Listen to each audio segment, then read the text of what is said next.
नमस्कार दोस्तों। आज हम बात करने जा रहे हैं 2027 के आने वाले विधानसभा चुनाव के बारे में।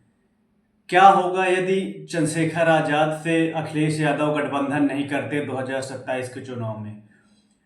तो क्या होगा, इससे पहले हम जानेंगे क्यों होगा और कैसे होगा, इसका परिणाम क्या होगा।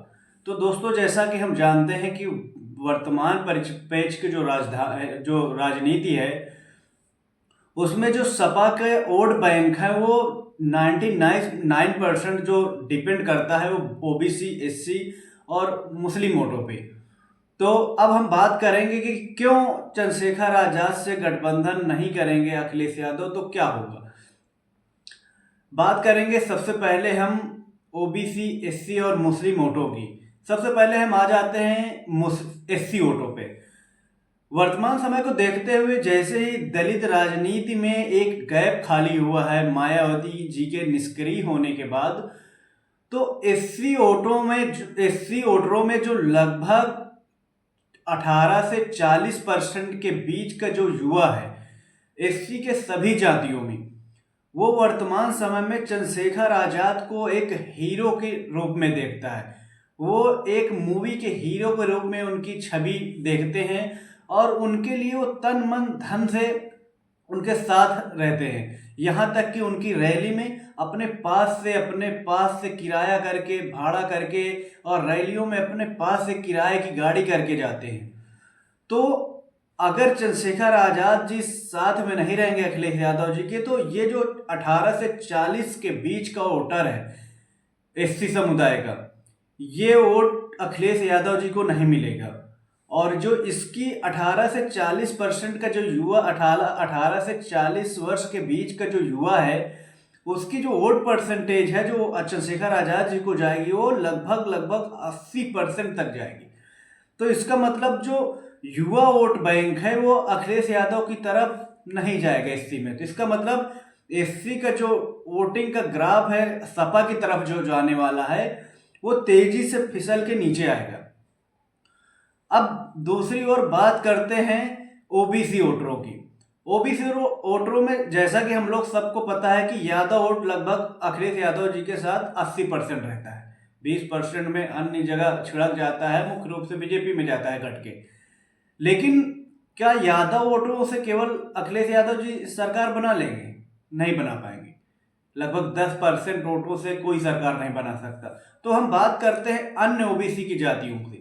तो वर्तमान समय की राजनीति में जिस तरह का माहौल चल रहा है और जैसे पिछले चुनावों का परिणाम आया और वर्तमान की जो सामाजिक परिदृश्य है, उसमें से जो मुख्य रूप से मौर्य और पाल बिरादरी का है, वो लगभग 80% वोट भाजपा को जाता है।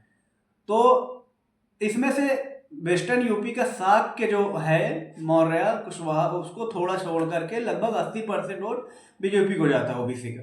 अब बची अन्य जातियां, उनमें से बची मुख्य रूप से जो प्रभावी जाति है ओबीसी में वो है पटेल, जिसको कुर्मी बोलते हैं। तो उसमें से जो कुर्मी वोट है वो पार्टी बेस पे बहुत कम वोट करता है। सामाजिक स्तर पे, हम निचले स्तर पर आप देखेंगे बिल्कुल ग्राउंड लेवल पे, तो कुर्मी जो वोट है वो अपने जाति का कैंडिडेट देखने के बाद डिसाइड करता है कि हमको वोट किसको देनी है। अगर उनकी जात का कैंडिडेट सपा से है तो सपा को देंगे। 80% वोट जो पड़ता है वो ऐसे पड़ता है। अगर भाजपा का है तो भाजपा का देंगे। मतलब मुख्य पार्टियों में से जिस पार्टी ने कुर्मी को टिकट दिया होगा, वो लोग उसी की तरफ चले जाएंगे। अब बात करते हैं अन्य ओबीसी की जातियों की। अन्य ओबीसी जातियां जो मुख्य रूप से जो प्रभावी हैं वो वर्तमान समय में बीजेपी की तरफ है। तो लगभग लगभग ओबीसी की जो राजनीति करते हैं अखिलेश यादव, और जिनकी राजनीति करते हैं उसमें ही इनकी पकड़ ढीली हो गई है। अब बात आती है मुस्लिम वोटरों की, जिनकी वजह से पिछले सरकारों में जो प्रभाव रहा है और जिसकी वजह से सपा ने सरकार बनाई, वो मुख्य रूप से मुस्लिम वोट थे। 10% यादव, लगभग 17% मुस्लिम। लेकिन क्या पहले के जैसे मुस्लिम सपा को वोट करेंगे? जवाब है नहीं। क्यों? इसका मुख्य कारण है चंद्रशेखर आजाद। वर्तमान समय में जैसी घटनाएं हुई हैं, खासकर 2020 और 2025 के बाद, तो 18 से 40 वर्ष के बीच का जो मुस्लिम वोटर है, जो मुस्लिम युवा है, वो तेजी से चंद्रशेखर आजाद की ओर रुख किया है। और आने वाले 2027 तक आते आते ये जो परसेंटेज है ये बढ़ जाएगा। और दूसरी बात, जैसे परसेंटेज इधर बढ़ेगा तो सीधी बात है कि किसी न किसी का तरफ घटेगा। मुस्लिम वोट तो बसपा की तरफ नाम मात्र का बचा है, मुख्य रूप से बचा है सपा में। लेकिन लोकसभा का अगर हम देखा जाए तो लोकसभा के जो वोटिंग परसेंटेज बढ़ी है उसके कारण अलग थे, उसके बारे में हम अन्य वीडियो में बताएंगे कि लोकसभा में क्या ऐसा रीजन था कि एससी और मुस्लिम वोट बीएसपी में न जाकर सपा में आया। भाजपा और बीएसपी से कट के सपा में क्यों आया, इसके बारे में हम अगले वीडियो में बात करेंगे। अब बात करते हैं मुस्लिम वोटरों की। तो लगभग इसमें से 50% वोट आने वाले समय में 2027 में युवाओं का, मुस्लिमों के, जो 18 वर्ष से 40 वर्ष के बीच में, वो जाने वाला है चंद्रशेखर की तरफ। अब बचा 50%। 50% में 10% वोट काट लेंगे ओवैसी जी और 10% वोट जाएगा मायावती की तरफ। अब मायावती जी की तरफ जाने के बाद 10% वोट लगभग अलग अलग जिलों के हिसाब से वो कांग्रेस में कट जाएगा। अब बचा 20%। 20% वोट, वो भी जो पुराना मुस्लिम है, वो जाएगा सपा की तरफ। अब 20% वोटों में तो सरकार बनने वाली नहीं है, क्योंकि मुस्लिमों का 20% वोट और यादवों का 10% वोट। इसकी काउंटिंग करने के बाद पता चलेगा कि वोट परसेंटेज गिर के आ गया। टोटल वोट परसेंटेज सपा का 15% में लगभग आ जाएगा, और अन्य जातियों को देखते हुए। अब ऐसा क्यों होगा? क्योंकि वर्तमान समय में जो अखिलेश यादव जी की निष्क्रियता है, जैसे मायावती जी की निष्क्रियता को देख के मुस्लिम और एससी वोट बिछड़ के मुस्लिम वोट गया सपा की ओर और एससी वोट गया भाजपा की ओर। लेकिन वर्तमान समय में एक चंद्रशेखर एक ऐसा चेहरा है जो एससी युवाओं को अपनी तरफ सबसे ज्यादा लाने की क्षमता रखते हैं। अब बात आती है कि अखिलेश यादव को क्यों करना चाहिए गठबंधन। अब इन सब नतीजों को एनालिसिस करने के बाद अगर अखिलेश यादव जी गठबंधन नहीं करते तो 2027 में सत्ता से कोसों दूर हो जाएंगे। सेम उदाहरण आपको बिहार वाला देखने को मिलेगा।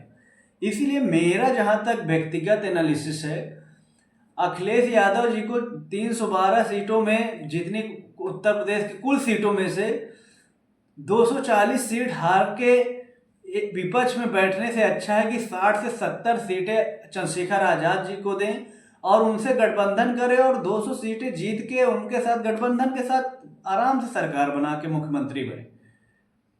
क्योंकि मैं ऐसा इसलिए बोल रहा हूं, सवर्ण वोट तो इनको मिलने वाला नहीं है, क्योंकि 95% वोट जो इतना ज्यादा ईमानदारी से भाजपा के साथ है, वो कुछ भी कर लें भाजपा से बिछड़ के नहीं जाने वाले। तो वोट की राजनीति जो सच में जो अखिलेश यादव जी को सत्ता तक पहुंचा सकती है, वो है ओबीसी, एससी और मुस्लिम। और ये तभी संभव होगा जब ये चंद्रशेखर आजाद जी को साथ में लेंगे। अगर नहीं लिए तो ये सत्ता से मैं लिख कर दे रहा हूं कि इनकी सीट 2027 में 70 से 80 के बीच में रह जाएंगी। इससे ज्यादा सीट मिलने वाली नहीं है। और ये मेरी वीडियो पड़ी रहेगी, आप नतीजे आने के बाद देख लेंगे। अगर चंद्रशेखर आजाद के साथ गठबंधन किए तो अखिलेश यादव जी मुख्यमंत्री बनेंगे। अगर नहीं किए तो इनकी विधानसभा में जो सीटें होंगी वो 70 से 80 के बीच में रह जाएंगी। और ये मेरा वीडियो रहेगा, आप देखना। क्योंकि तीसरा फैक्टर डिपेंड करेगा, अगर चंद्रशेखर आजाद से गठबंधन अखिलेश यादव नहीं करते, अगर गलती से गठबंधन चंद्रशेखर आजाद, स्वामी प्रसाद मौर्य और ओवैसी का हो गया, तो हालांकि ये लोग मुख्यमंत्री बनेंगे कि नहीं बनेंगे ये नहीं मैटर कर, ये नहीं पता है, लेकिन अखिलेश यादव मुख्यमंत्री नहीं बनेंगे ये निश्चित हो जाएगा। और भाजपा की सरकार आएगी या ये लोग सरकार बनाएंगे, ये बाद की बात है। इसके बारे में हम कल अगले वीडियो में बात करेंगे कि यदि ओवैसी और चंद्रशेखर और स्वामी प्रसाद मौर्य गठबंधन करते हैं तो यूपी की राजनीति का चेहरा क्या होगा, यूपी की राजनीति के यूपी के चुनाव के 2027 के रिजल्ट क्या आएंगे और क्या हो सकते हैं, इसके बारे में हम अगले वीडियो में बात करेंगे। चलते हैं, तब तक के लिए नमस्कार।